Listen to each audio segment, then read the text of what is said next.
Everyone, आपके सामने आज जो इस वीडियो में मैं आपको बताने जा रही हूँ, पढ़ाने जा रही हूँ, वो है क्लास 6 का सिविक्स का चैप्टर नंबर 1। सिविक्स यानी social and political science, social and political studies. तो उसका क्या है, चैप्टर नंबर 1, उसका नाम है understanding diversity. What is diversity? पहला क्वेश्चन तो ये आता है कि डाइवर्सिटी तो समझ लेंगे हम, चैप्टर का नाम है अंडरस्टैंडिंग डाइवर्सिटी। डाइवर्सिटी को समझना है, लेकिन डाइवर्सिटी होता क्या है? तो डाइवर्सिटी क्या होता है कि इसका सिंपल एक डेफिनेशन है कि it refers to the presence of different socio economic, religious, linguistic, cultural and caste groups in a society. एक ही सोसाइटी में जब डिफरेंट कास्ट के लोग, जब डिफरेंट ग्रुप के लोग, जब डिफरेंट कल्चर के लोग, जब डिफरेंट रिलीजन के लोग एक साथ रहते हैं तो उसे हम डाइवर्सिटी कहते हैं। जैसे कि आप किसी भी लोकेलिटी में रहते होंगे, वहाँ पे ऐसा तो है नहीं कि सिर्फ हिंदू ही रहते होंगे या सिर्फ मुस्लिम ही रहते होंगे। हिंदू, मुस्लिम, सिख, ईसाई, हर तरह के लोग रहते हैं। प्लस हिंदू भी अगर रहते हैं या मुस्लिम भी रहते हैं तो उनमें भी है, मुस्लिम है तो वो शिया है कि सुन्नी है, हिंदू है तो वो राजपूत है, पंडित है, भूमियार है, क्या है, कायस्थ है। तो ये क्या है कि अलग अलग तरह के लोग, और यही नहीं, सबका अलग अलग कल्चर भी होता है। जैसे कि अब ईद है तो ईद मुस्लिम्स मना रहे हैं, फेस्टिवल है, तो हमारे यहाँ वो अलाउड है, हम वो आराम से मनाते हैं। प्लस हमारे यहाँ भी जैसे दिवाली है तो दिवाली जो है वो सब मनाते हैं। तो अलग अलग लोग, लेकिन इसी बीच में छोटे छोटे और भी कल्चर होते हैं। जैसे कि अगर मैं कायस्थ का ले लूँ तो वो चित्रगुप्त पूजा सेलिब्रेट करते हैं। कुछ लोग जो हैं वो कुछ और जो है वो सेलिब्रेट करते हैं। तो अलग अलग तरह का कल्चर है, अलग अलग तरह के लोग जो हैं एक जगह पे एक सोसाइटी में जब रहते हैं तो वो कहते हैं उस सोसाइटी में विभिन्नताएं हैं, यानी डाइवर्सिटी है। तो दिस इज डाइवर्सिटी। तो इसी को एक्सप्लेन करने के लिए इस चैप्टर में जो दिया हुआ है वो कुछ फोटोज दिए गए हैं। वो ये बताया है कि अगर किसी बच्चे को आप ब्लैंक पेपर देते हैं और कहते हैं कि उस पर कुछ ड्रॉ करो, तो सब एक ही जैसा ड्रॉ नहीं करेंगे, सबके अलग अलग पिक्चर, सबके दिमाग में जो चीज़ आएगा वो ड्रॉ करेंगे। तो सबकी सोच अलग होती है, सब विभिन्न होते हैं, अलग होते हैं। Every person is special and different. तो इसी को समझाने की कोशिश की गई है इस चैप्टर में। और एक बहुत बड़ा अंतर होता है डाइवर्सिटी एंड इनइक्वालिटी में। डाइवर्सिटी क्या है कि यहाँ पे सब अलग अलग तरह का सब कुछ है, लेकिन सबको अपना छूट है कुछ भी काम करने के लिए, सब अपना काम करते हैं। What is inequality?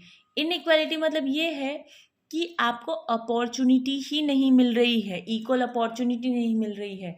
तो इसका क्या मतलब होता है? इक्वल मतलब बराबर, इनइक्वालिटी मतलब बराबर का अपॉर्चुनिटी ना मिलना, बराबर का मौका ना मिलना। तो lack of equal opportunities and discrimination of people on the basis of caste, religion और सेक्स, क्लास और एथेनिसिटी। इसका क्या मतलब होता है कि इक्वल अपॉर्चुनिटी ना मिलना, और डिस्क्रिमिनेशन का मतलब होता है भेदभाव करना। लोगों के बीच में जब हम भेदभाव करते हैं कास्ट के बेसिस पे, रिलीजन के बेसिस पे, लिंग के बेसिस पे, उनके क्लास के बेसिस पे, क्लास यानी अमीर है कि गरीब है, या एथनिसिटी के बेसिस पे। एथनिसिटी क्या होता है कि ये बेसिकली आपका साउथ अफ्रीका साइड में ज़्यादा इस चीज़ का प्रचलन था कि जो ब्लैक पीपल थे उनको एक ग्रुप के रूप में बना दिया गया था कि जितने भी ब्लैक पीपल हैं वो एक ग्रुप के हैं। तो उस ग्रुप को अलाउड नहीं था जो वाइट मैन थे उनके साथ बैठना उठना, या अगर बस में ट्रैवल कर रहे हैं तो black people are not allowed to sit even. अगर कोई वाइट पीपल आ गया तो ब्लैक पीपल को वहाँ से उठ के जाना होता था।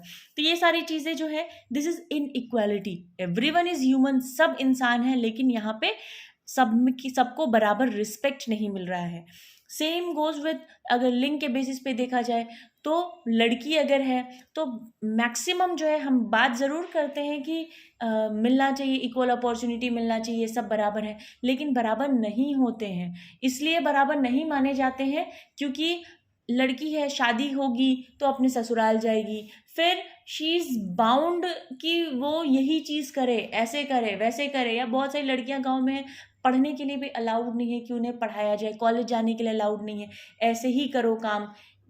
मतलब लड़कों जैसा इक्वल अपॉर्चुनिटी नहीं मिलता है। रिलीजन के बेसिस पे। रिलीजन क्या है कि जहाँ पे मुस्लिम बेस्ड कंट्रीज़ हैं वहाँ पे हिंदुओं को प्रॉब्लम है, जो हिंदू बेस्ड कंट्रीज़ हैं वहाँ पे मुस्लिम जो है वो इक्वल अपॉर्चुनिटी नहीं महसूस करते हैं। यहाँ पे भी हम बात करते हैं, लेकिन कई जगह पे ऐसा होता है कि अगर आप जा रहे हैं, कहेंगे कि आप मुस्लिम हैं, मैं आपको घर नहीं दूंगा रहने के लिए। आप हिंदू हैं या जहाँ पे मुस्लिम ज़्यादा हैं वहाँ पे हिंदू हैं, तो उनके साथ डिस्क्रिमिनेशन होता है। तो ये क्या है कि इक्वल अपॉर्चुनिटी ना मिलना है तो सब इंसान, लेकिन नहीं मिला।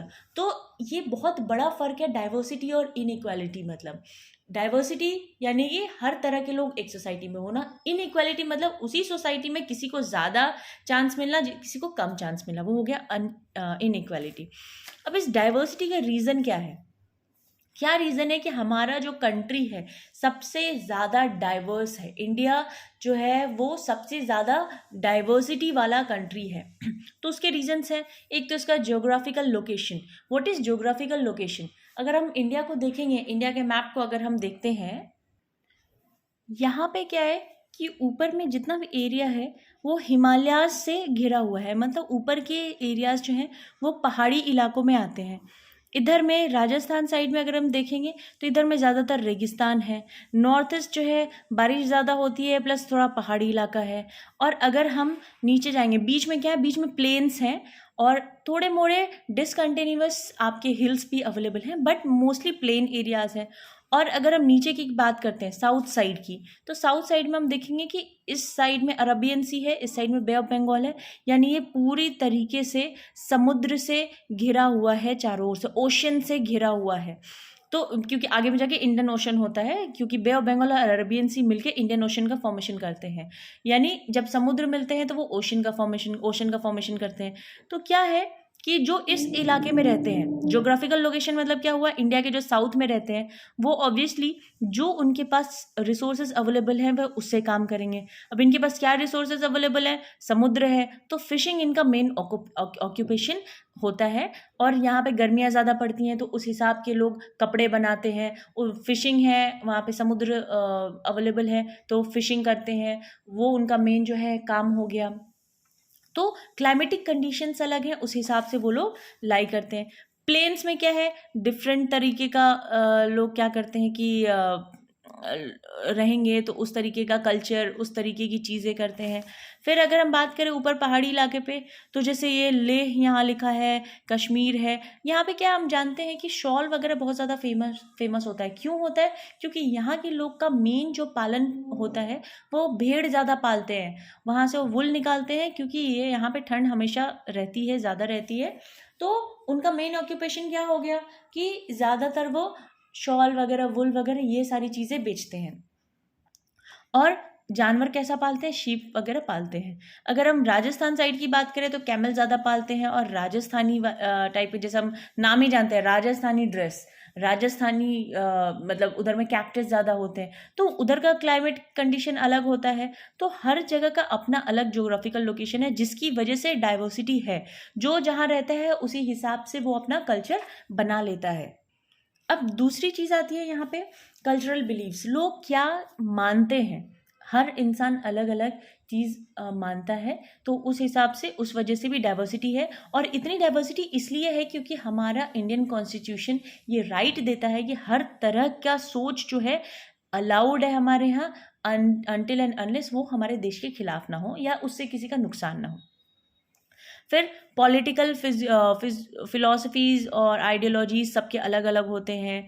फिर सोशल मतलब जो कस्टम्स हैं वो अलग होते हैं, सबके लैंग्वेज अलग है, ट्राइब्स अलग है, कास्ट, रिलीजन, इतने सारी चीज़ें अवेलेबल हैं, इनकी वजह से डाइवर्सिटी है। जैसे कि लद्दाख एक जगह है जो लेह, जो अभी मैंने जिक्र किया, दिखाया आपको, इंडिया में नॉर्थ में है। तो लेह लद्दाख आपने सुना होगा, उसको हम लिटिल तिब्बत भी कहते हैं। तो अगर ऐसा कोई क्वेश्चन आता है कि इंडिया में कौन सी ऐसी जगह है जिसे हम लिटिल तिब्बत बोलते हैं, तो वो डैट इज़ लद्दाख। फिर इस चैप्टर में एक जिक्र है जालियांवाला बाग का, जो कि अमृतसर में हुआ था, 1919 में हुआ था, 1919 में। उस समय क्या हुआ था कि बस अमृतसर में एक नॉर्मल एक डिस्कशन हो रहा था ग्रुप ऑफ पीपल के बीच में, काफ़ी ज़्यादा लोग अवेलेबल थे वहाँ पे। तो अंग्रेज़ों ने उसको चारों ओर से घेर के, वो सारे निहत्थे थे, उसके बाद भी उन पर गोलियाँ चला दी और हज़ारों लोग वहाँ पे, उनका डेथ हो गया। तो जालियांवाला बाग का भी इसमें हल्का फुल्का जिक्र है जो कि अमृतसर में आता है। मैंने उस चैप्टर का समरी निकाल के आपके सामने रख दिया है। फिर डिस्कवरी ऑफ इंडिया का जिक्र है जो कि हमारे first prime minister Jawaharlal Nehru ने लिखा था ये बुक, और उन्होंने इस बुक में जिक्र किया था किसका, कि यूनिटी इन डाइवर्सिटी, कि हम इंडियन भले ही बहुत ज़्यादा डाइवर्स है, हमारे अंदर बहुत ज़्यादा डाइवर्सिटी है, लेकिन हमारे अंदर एकता है, यूनिटी है, जिसकी वजह से हम अपने देश को आज़ाद करा पाए थे। फिर इसमें एक चीज़, लास्ट चीज़ का जो जिक्र है वो है इप्टा। इप्टा का फुल फॉर्म होता है इंडियन पीपल्स थिएटर एसोसिएशन। तो ये क्या होता है कि जो थिएटर, प्ले, ड्रामा आप जानते होंगे, इसका एक बहुत बड़ा एसोसिएशन है जो ऑल ओवर कंट्री है। तो ये क्या है कि मतलब आप अगर चाहें, आपने सुना होगा जो कल्चरल बैकग्राउंड से थोड़े होते होंगे, तो वो प्ले अगर करना चाहते हैं तो उसके लिए एक बहुत बड़ा संस्था है जहाँ पे वो जुड़ के नाटक वगैरह कर सकते हैं। तो ये है टोटल चैप्टर का समरी। बहुत ही छोटा सा समरी निकल के आता है इस चैप्टर से, जबकि पेजेस बहुत ज़्यादा हैं इसमें, बहुत ज़्यादा इन द सेंस कि 7-8 पेज है, बट इसका summary is only a 1 pager. इसलिए क्योंकि इसमें और कुछ है ही नहीं, सिर्फ और सिर्फ स्टोरीज़ वगैरह दी गई हैं कि कैसे, मतलब इसी डाइवर्सिटी को समझाने के लिए बहुत तरह की स्टोरीज में दी गई हैं कि सबको इक्वल अपॉर्चुनिटी नहीं मिल पाता है। जैसे कोई गरीब है तो और कोई अमीर है, अगर आप देखेंगे कि गरीब जो है उन्हें गवर्नमेंट हॉस्पिटल्स में जाना है, वहाँ पे लाइन लगना है, धक्का खाना है, तो there is no equal opportunity.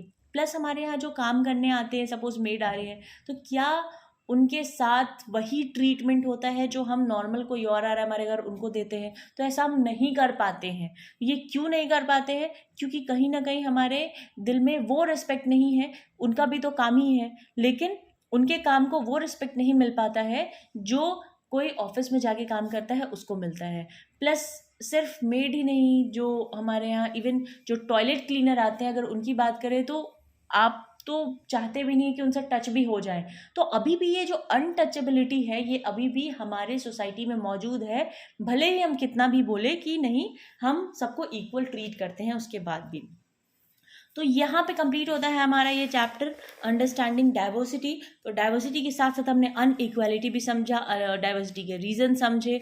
तो ये कंप्लीट होता है chapter. Thank you so much video देखने के लिए। और अगर आपको कुछ समझ में इसमें नहीं आया हो तो आप प्लीज़ कमेंट सेक्शन में कमेंट कर सकते हैं। मेरा चैनल सब्सक्राइब करिए और ज़रूर बेल आइकन को प्रेस कर दीजिए ताकि अगर इन केस कोई भी नोटिफिकेशन आता है तो आप तक ये ज़रूर पहुंचेगा। और मैं बहुत अच्छे से कोशिश करूँगी कि और भी चैप्टर्स हैं उनको आपके सामने रखूँ, समझाऊँ, ताकि आपके लिए बहुत आसान हो चीज़ें देखना। और जो आप कोशिश करेंगे लंबे चैप्टर्स पढ़ के जहाँ पे कुछ भी नहीं लिखा हुआ है वो पढ़ के जो टाइम वेस्ट करेंगे वो आपका काफ़ी समय सेव हो जाएगा। Thank you so much, have a nice day.